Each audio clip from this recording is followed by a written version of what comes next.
헛된 세상, 헛되지 않은 삶이란 제목으로 하나님 말씀 증거하도록 하겠습니다.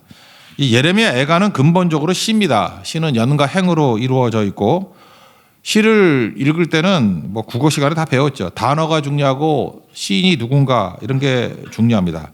뭐 예를 들면 제가 좋아하는 교과서 시인데 이육사의 광야라는 시가 있지 않습니까?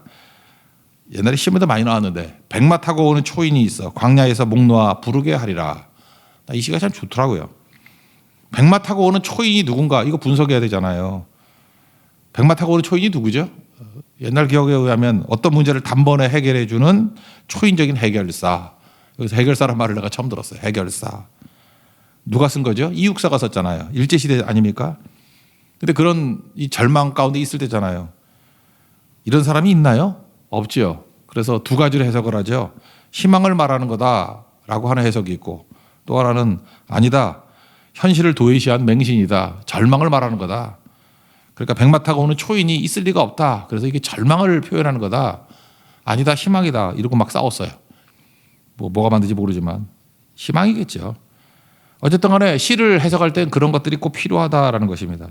그러니까 예레미야 애가도 누가 썼는지 배경이 뭔지 단어가 어떤 단어를 쓰고 있는지 그거를 분석하는 것이 꼭 필요하다는 것입니다. 구약 성경을 보면요. 히브리 사람들은 세 부분을 가지고 있습니다. 율법서, 예언서, 성문서. 율법서는 알죠. 모세오경, 토라. 그리고 예언서는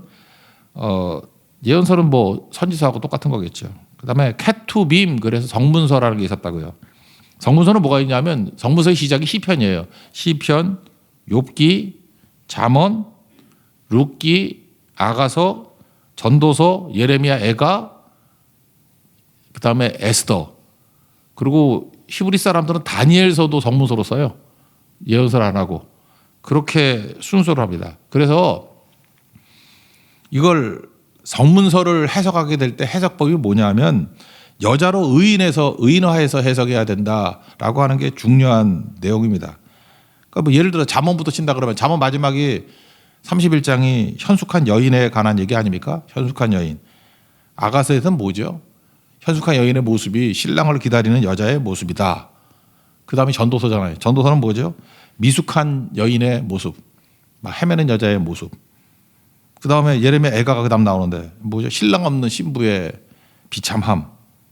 그런 거죠. 그 다음에 에스더가 나오잖아요. 정신 차린 여자의 모습. 그죠? 에스더. 그 다음 마지막이 다니엘이라 그랬죠. 신랑이 함께 할 때 이 신랑과 신부가 얼마나 강력할 수 있는가. 다니엘서. 뭐 그렇게 해석을 하거든요. 히브리 사람들은. 굉장히 의미가 있다고 생각을 합니다. 그래서 성문서를 볼 때는 여자로서의 교회와 크리스찬의 모습으로 해석하는 게 좋다. 왜? 그 시적인 내용들이니까 그 의미가 있다고 생각을 합니다. 그런 의미에서 예레미야 애가는 단장에 실패한 신부의 모습입니다. 그래서 여기 제일 많이 나오는 단어가 뭐예요? 딸이란 말이죠. 딸 시온, 딸 유다. 그러니까 교회와 크리스찬이 신부로서의 정체감을 가지고 읽어야 된다는 것입니다. 내가 신부로서 합당한가? 잘하면 막 칭찬해 주죠. 그런 게 있고 잘못하면은 정신 차려라. 그러니까 신부가 할 일이 뭡니까? 신랑의 능력과 사랑을 믿고 의지하는 거죠. 이게 쭉 나가다 요한계시록에서 뭐라고 나와요? 신랑 없는 만족, 하나님 없는 만족, 그걸 음행이라 그러고 그게 지속되는 것을 사치라 그러잖아요. 음행과 사치, 중독된다. 그래서 거기 여자가 괴로워하는 모습 막 나오지 않습니까? 요한계시록에도 돌아와야 된다. 그런 얘기라는 것입니다. 그러므로 예레미야 애가는 신부로서 단장에 실패한 신부의 모습입니다. 예수님은 이걸 뭐 나더러 주여 주여 하는 자마다 다 천국에 들어갈 것이 아니다. 입이 문제가 아니라 삶이 문제다. 신부의 단정한 삶을 살아야 된다. 그리고 계속 그런 거 나오잖아요. 열처녀 비유도 나오듯이 신랑이 온다는 거죠. 신랑이 온다는 거예요. 그걸 주의 날, the Lord's day 그렇게 얘기하잖아요. 여호와의 날. 그럼 알곡과 가라지를 가를 때가 있고 양과 염소가 갈라지게 되고 그다음에 준비된 처녀는 뭐 환영받고 뭐 그런 거 나오지 않습니까? 메시지가 뭐예요? 그러므로 잘 단장된 신부가 되라. 그래서 교회는요. 결혼을 앞둔 또는 신랑을 기다리고 있는 신부 같은 모습의 교회가 제일 좋은 교회고 그런 교회의 모습이 돼야 된다라는 것입니다. 그래서 여자들이 예수 믿기가 좀 편한 것 같아요. 신부 경험이 있잖아요. 남자는 뭔지 잘 모르겠어. 그래서 여자를 보고 이런 거다라고 유추하는 것입니다. 그러니까 예레미야 애가는 단장된 신부의 모습으로 돌아가는 것. 그게 메시지라는 것입니다. 공간적인 배경도 나오죠. 이게 또 중요한 건데 신부와 또 다른 이미지가 뭐냐면은 예루살렘인데 요한계시록 보면 정확히 나오죠. 또 에스겔서도 얼마 전에 뭐 살폈으니까 예루살렘 그럴 때는 항상 두 군데 예루살렘이 있는 거예요. 하늘의 예루살렘이 있고 이 땅의 예루살렘이 있고. 그래서 새 예루살렘이 내려온다는 게 요한계시록 개념 아닙니까? 에스겔서의 개념이고 하늘의 새 예루살렘이 이 땅에 내려오는 거고 또는 뭐 이 땅에서 올라가는 거고. 그러니까 예루살렘이 두 군데가 있다는 거예요. 하늘에 있고 이 땅에 있다. 그래서 예루살렘이 평강의 도성인데 예를 들어서 뭐 다윗 같은 사람이 이제 환상으로 봤습니다. 봉고를 노래하는 거죠. 하늘의 예루살렘을 보고 이 땅에 그런 예루살렘을 만들어야지. 그게 다윗의 예배의 삶이었다는 것입니다. 에스겔도 환상을 보잖아요. 그발 강가에서 하늘의 예루살렘을 보고 이 땅에서 그걸 실현하는 거 아닙니까?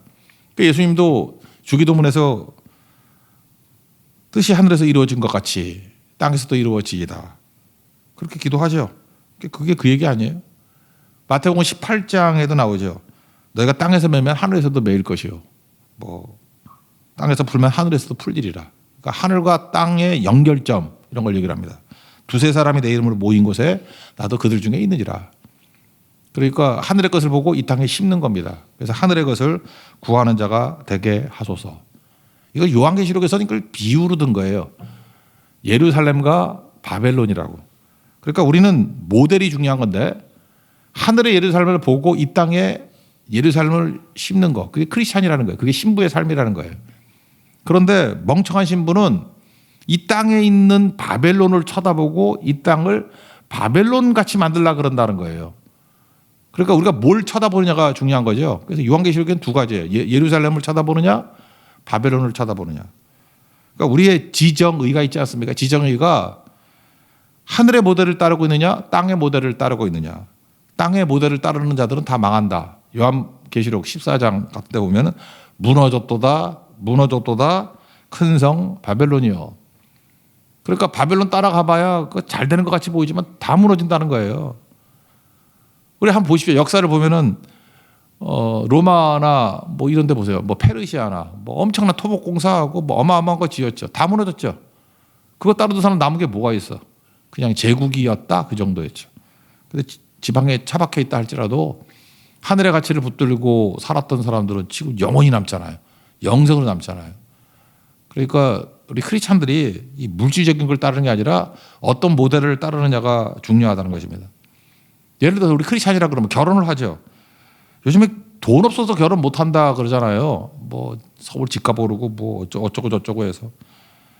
근데 여기 옛날에 결혼하신 분들 그렇게 결혼했나? 뭐 준비돼서 결혼했어요? 그냥 저는 결혼할 때 제가 살던 방에서 그냥 살았는데 책장 없애버리고 그러고 시작했는데 요즘 같으면 저 장가도 못 갈 것 같아요. 그죠?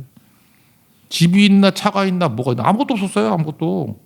그래서 세상 닮아가잖아요. 뭐가 있어야 된다. 이게 바벨론이거든요. 그 바벨론을 교회에 펴트려가지고 다 그거 따르잖아요. 근데 하늘의 모델이 뭐예요? 은혜로 산다는 거죠. 아무것도 없어도. 그러니까 예를 들어서 이사야서 55장 1절 보십시오. 오호라 너희 모든 목마른 자들아. 그 다음에 이거예요. 물로 나오라. 돈 없는 자도 오라. 너희는 와서 사 먹되 돈 없어요? 돈 없이 값없이 와서 포도주와 저주를 사라. 이게 하늘의 모델이거든요. 은혜로 살고 축복으로 살고 이게 원형인데. 그래서 우리는 아무것도 없어도 괜찮습니다. 주님만을 나의 신랑으로 모시고 가서 하늘의 공급을 가지고 살아가는 백성이에요. 광야에 뭐가 있어요? 아무것도 없잖아요. 하늘의 공급으로 살아가는 거라고. 하늘의 보호로 살아가는 거라고요. 이게 예루살렘 모델이거든요. 시간이 가면 갈수록 사람들은 바벨론을 따라갈 것이다.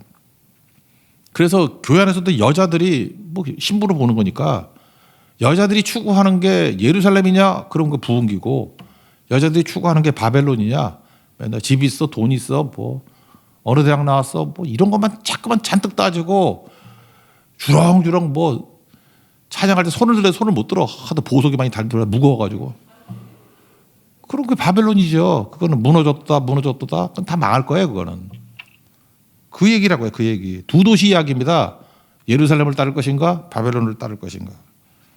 그래서 마라나타 찬양도 그거잖아요. 주 예수의 옷이 없어서 이게 뭐야? 하늘의 예루살렘이 이 땅에 내리라. 예수님 와달라 그런 얘기라고요. 그러니까 오늘 이 말씀을 놓치지 않았으면 좋겠습니다. 그러니까 이 시의 내용은 뭐예요? 여성으로 의인화된 신부, 단장에 실패한 신부. 그러니까 제대로 단장된 신부가 되라. 또 하나는 장소, 예루살렘이잖아요. 예루살렘이 무너졌다. 하늘의 예루살렘이 이 땅에 심는 모델이 돼야지 바벨론 심어서는 안 된다. 그걸 말해주고 있습니다. 그래서 성문서는요, 삶을 다루고 있습니다. 그래서 잘 보면 히브리 사람들의 부분이 좋은 것 같아. 이 케투빔이라고 하는 것들은 삶의 문제를 다루고 있어요. 삶의 문제가 다 뭐냐면 하늘의 예루살렘을 이 땅에 심는 거, 그거라고요. 그래서 1절부터 10절까지가 주어가 주께서예요. 주께서 다. 하나님 말고 의지하는 모든 것을 다 무너뜨린다는 거예요. 주께서. 그러니까 딱 우리가 신약에서 얘기하는 갈라디아 2장 20절과 똑같죠. NIBC. 나를 무너뜨리는 거예요. 버 크라이스트. 예수님으로 세우는 것, 하늘의 예루살렘으로 세우는 것.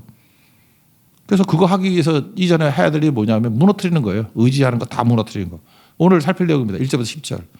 그리고 11절부터 19절까지가 신랑이 없는 임재, 신랑의 임재가 없는 결과가 뭐냐? 자녀들 다 죽고 미래가 없다라는 거예요. 그래서 20절부터 22절까지 긍휼을 구하는 기도하고 있습니다. 이건 이제 다음 시간에 살피겠죠.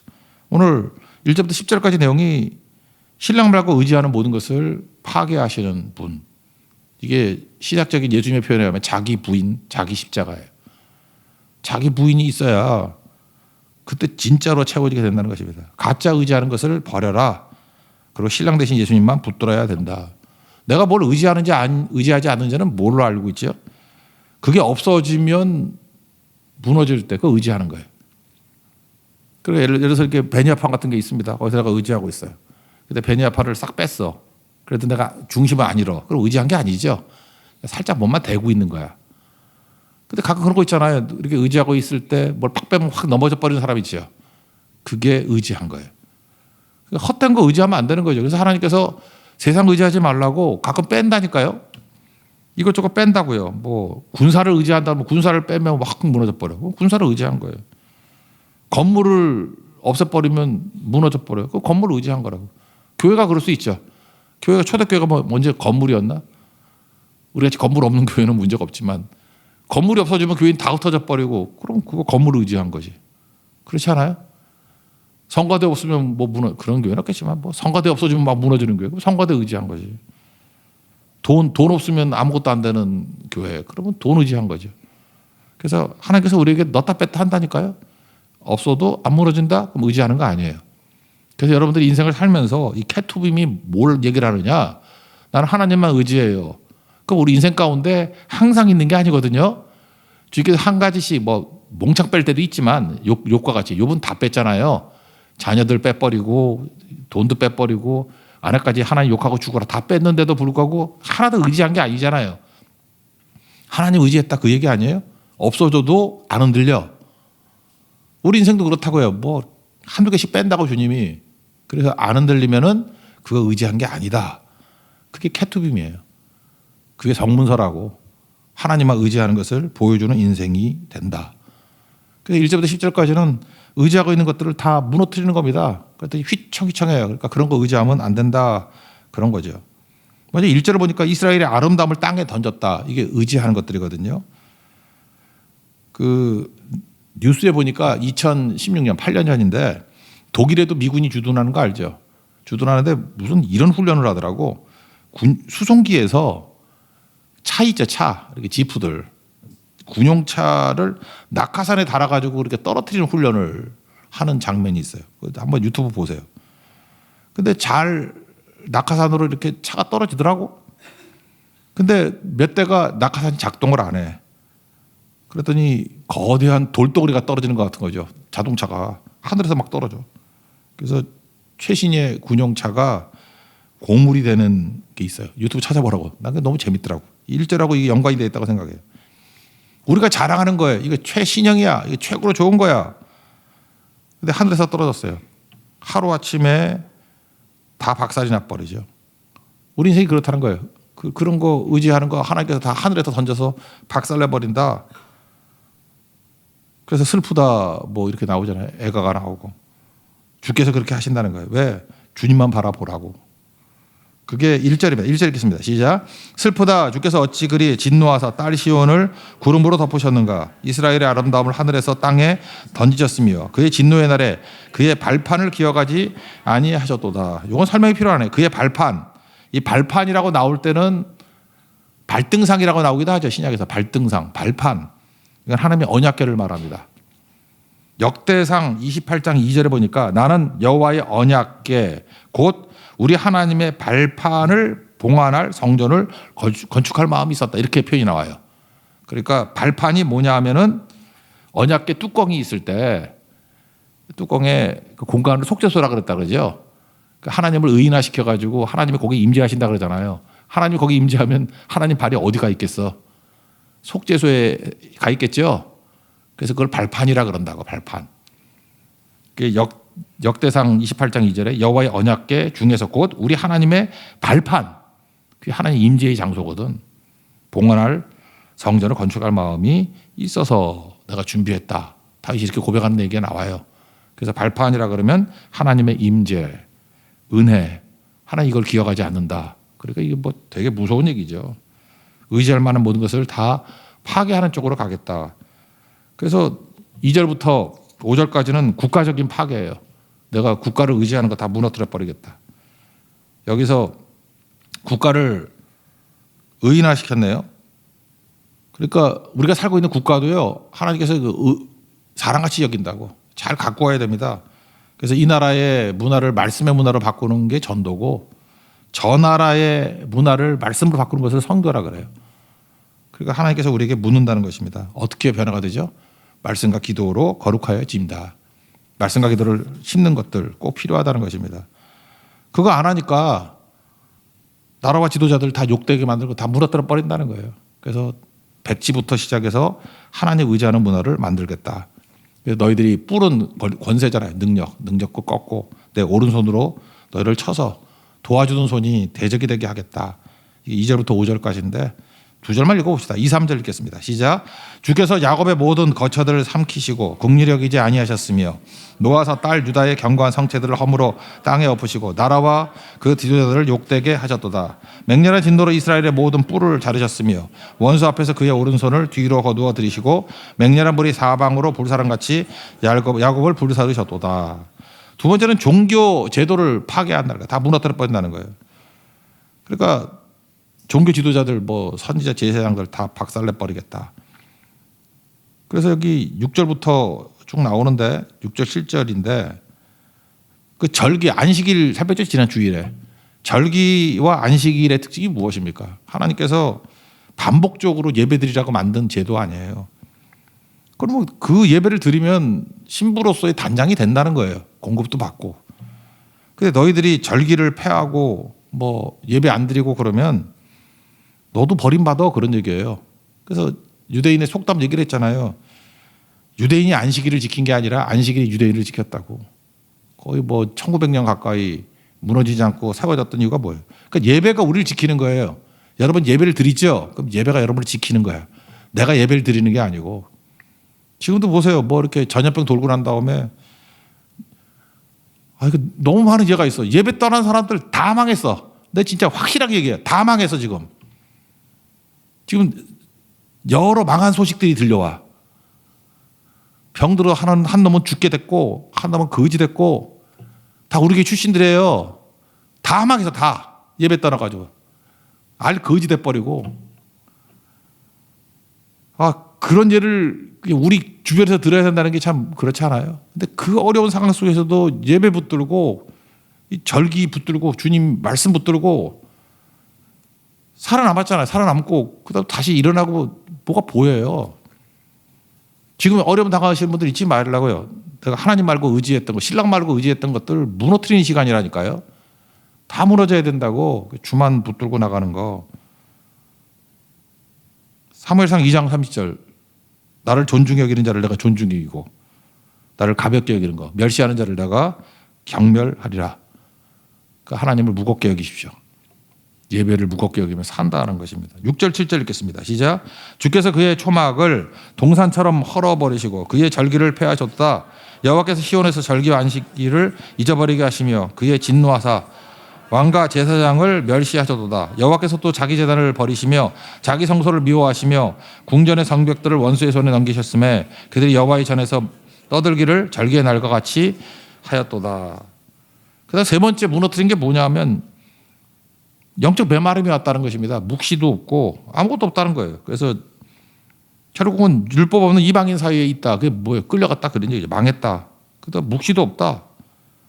이거 9절만 읽겠습니다. 9절 시작. 성문이 땅에 묻히며 빗장이 부서져 파괴되고 왕과 지도자들이 율법 없는 이방인들 가운데 있으며 그 성의 선지자들은 여호와의 묵시를 받지 못하는도다. 아모스서 8장 11절 보니까 기근을 땅에 보내는데 양식이 없어 주림도 아니고 물이 없어 가람도 아니라 여호와의 말씀을 듣지 못한 기갈이다. 그러니까 묵시가 사라져 버리는 거예요. 말씀이 사라져 버리는 거예요. 그럼 어떤 일이 벌어지죠? 이 바다 저 바다까지 북쪽 동쪽까지 비틀거리면서 말씀을 구하려 돌아다녀도 얻지 못하고 망한다는 거예요. 아름다운 처녀 젊은 남자가 다 갈아여 쓰러지더라. 다 쓰러지고 집안은 다 뿔뿔이 흩어져 버리고 패가 망신이 여기서 나오는 거라고. 지금 뭘 얘기를 하는 거냐면 회개가 뭡니까? 오늘 이제 회개만 얘기하고 끝내버릴 건데 회개라는 것은 부정하는 거예요. 이전의 모든 것들을 부정하는 거라고. 회개는 내가 10개 중에 80%는 잘했는데 20% 못했으니까 이거 시정하겠습니다. 이게 회개가 아니고 과거에 내가 했던 모든 것들을 다 부정해버리는 거예요. 제로 베이스에서 시작하는 거라고. 그래서 그냥 철저하게 다 무너지는 게 중요한 겁니다. 우리는 회개가 왜 힘드냐 하면은 이전 시간을 부인하는 게 힘들어요. 나를 부인을 못해. 그래도 내가 이건 잘했잖아요. 뭐 이런 거. 그게 의지하는 것들이거든요. 그걸 깡그리 다 무너뜨리고 그 회개의 정확한 모습을 보이는 게 바울이거든요. 빌립보서 3장 7절을 보니까 내게 유익하던 것을 다 해로 여기고 다 해요. 다 100% 해로 여기고 그 다음에 배설물로 여기고 그 해로 여기고 배설물로 여기고 제로라는 거 아니에요. 그리스도를 얻고 그 안에서 발견되려 함이라. 신랑이 주신 것만 내 거예요. 우리 다윗의 강점이 뭐예요? 인구조사로 잘못했을 때 맞아도 난 하나님께 맡겠습니다. 하나님으로 채우는 거 아니에요. 자기 인생을. 징계조차도 세상 징계가 아니야. 하나님으로 채우겠습니다. 아브라함 소돔왕이 주는 걸로 안 채웁니다. 내가 그걸로 치부했다는 소리 듣고 싶지 않습니다. 하나님이 주시는 것만 채우겠습니다. 그 신부가 신랑 의지한다는 게 그거 아니에요. 신랑 대신 예수님이 주시는 것만으로 날 다 채우겠습니다. 그게 회개라고요. 회개는 빠를수록 좋습니다. 싹 부인해버리고 오직 예수예요. 오직 예수. 예수로만 다 채우겠습니다. 내 머리, 지정의 다 예수님으로 채우겠습니다. 그러면 승리하게 된다는 것입니다. 그래서 자기 부인은 망하는 시간입니다. 그래서 우리 예수 믿으면 다 망해요. 뭐가 망하느냐? 예수 말고 의지했던 것들이 다 망하는 시간이라고. 그래서 진짜 능력 있는 것으로 일어서게 된다는 것입니다. 그럼 그 다음에 어떤 일이 벌어지느냐? 신랑이 왕이에요. 신부는 왕후겠네. 그러니까 영향력 있는 사람, 꼭 필요한 사람이 되는 거예요. 여러분이 세상에서 왜 그 대접 받는지 알아요? 신랑 대신 예수님 모시지 않으니까 이상한 대접 받는 거라고. 근데 신랑 대신 예수님을 모신 신부로서의 교회는요, 세상에 꼭 필요한 존재가 됩니다. 생수에 강이 돼서 죽은 것들을 살리고 병든 것들을 고치고 잠자는 것들을 깨우고, 그걸 부흥이라 그래요. 옛날 그 드라마 낭만 닥터 김사부, 거기서 그 어떤 밑에 있는 수련이가 뭐 이렇게 대들면서 그러잖아요. 선생님은 좋은 의사입니까? 뭐 최고의 의사입니까? 그랬더니 김사부가 그러잖아요. 지금 누워 있는 환자에게 물어봐. 어떤 의사를 원하냐? 그랬더니 그냥 가만히나 있지. 촐랑대면 최고의 의사요. 그랬더니 아니라고. 필요한 의사라고. 필요한 의사. 최고의 의사라는 건 뭐예요? 남하고 비교하는 거죠. 좋은 의사. 그러면 괜히 그거 뭐라 그러나 눈치 보는 거죠. 필요한 의사가 되는 거야. 필요한 의사. 세상에서 우리가 필요한 존재가 되는 거, 그게 어떻게 하면 되는 거죠? 헛된 거 다 의지하는 거 내려놓고, 허세, 그런 뭐 허풍 다 내려놓고, 진짜 실력은 신랑 붙든 신부가 실력 있는 거예요. 그게. 그때 능력이 나타나게 된다는 것입니다. 저는 필요한 크리스찬과 필요한 교회가 되기를 원합니다. 그러면 빨리 무너지라고요. 의지하는 것들 빨리 무너지고 오직 예수, 그게 오직 신랑이에요. 오직 신랑. 그때 필요한 존재가 되고 다 살리게 될 것입니다. 우리 모델은 하늘의 예루살렘입니다. 하늘의 것을 구하십시오. 땅의 것을 구하는 걸 바벨론이라고 그래요. 무너졌도다 무너졌도다 큰 성 바벨론이요. 아무리 좋고 멋있어도 다 무너집니다. 오늘 이 메시지 듣고 애통이 오히려 우리에게 디딤이 되는 축복이 임하기를 기원합니다. 자리에서 일어나겠습니다. 하늘의 것을 구하게 하소서.